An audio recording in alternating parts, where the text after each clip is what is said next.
Le mot prothèse, il fait souvent peur. Pourtant, aujourd'hui, la prothèse est souvent la solution pour retrouver une épaule indolore et une vue active quasiment normale. Je suis le docteur Florent Balderon. Je suis chirurgien orthopédiste spécialisé dans les pathologies de l'épaule, installé à la clinique du sport à Bordeaux. Alors pourquoi mettre une prothèse d'épaule? Il y a souvent deux raisons. La première, c'est l'arthrose. L'arthrose, qu'est-ce que c'est? C'est la destruction du cartilage, qui est le revêtement qui recouvre l'os et qui, avec le temps, avec l'usure et parfois après un traumatisme, peut disparaître et aboutir à un frottement anormal entre les deux structures osseuses qui sont l'humérus et la glène de l'omoplate pour l'épaule. La deuxième raison, c'est la rupture irréparable des tendons de la coiffe des rotateurs. Pour diverses raisons, que ce soit l'usure, le temps, les traumatismes, on peut avoir des tendons qui se déchirent, qui se rompent. Dans la majorité des cas, ils sont accessibles à une réparation. Et parfois, quand l'usure est trop importante ou trop ancienne, on ne peut plus réparer les tendons. Et dans les deux cas, que ce soit l'arthrose ou la rupture des tendons, la douleur, la gêne et le caractère invalidant au quotidien motivent souvent une intervention de prothèse d'épaule. Alors il existe deux modèles de prothèse d'épaule. La prothèse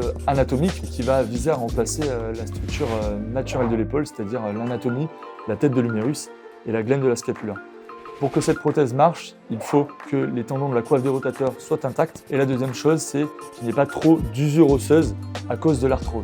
La deuxième prothèse, c'est la prothèse inversée qu'on va poser d'à peu près 80% des cas. On va remplacer la tête de l'humérus par une structure qui va être creuse et la glène de la scapula qui va, elle, devenir sphérique. Qu'est-ce que ça va changer? On va changer le centre de rotation de l'épaule et ça va permettre d'augmenter le bras de levier d'un autre muscle qui s'appelle le muscle deltoïde et qui deviendra le moteur principal pour pouvoir récupérer une épaule mobile.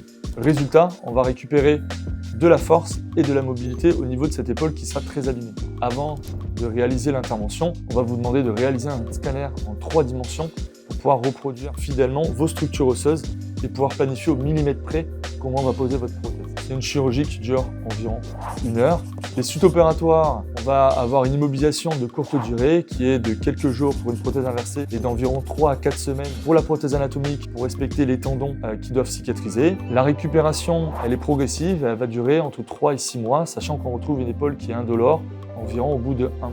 La prothèse inversée, elle récupère un peu plus rapidement que la prothèse anatomique. Et il faut savoir que la prothèse anatomique, on la réserve souvent chez les patients un petit peu plus jeunes parce qu'elle permet de récupérer une mobilité un peu plus naturelle, un peu plus anatomique. Je dirais qu'il ne faut vraiment pas avoir peur de la prothèse d'épaule, ce n'est pas un gros mot. Et actuellement, c'est une intervention qui marche très bien. Elle permet de récupérer dans la quasi-totalité des cas une épaule qui est indolore, bien mobile et de reprendre une vie active et même sportive qui sera cependant à adapter. Et tout cela, on vous l'expliquera en consultation, ce sera un peu du cas par cas.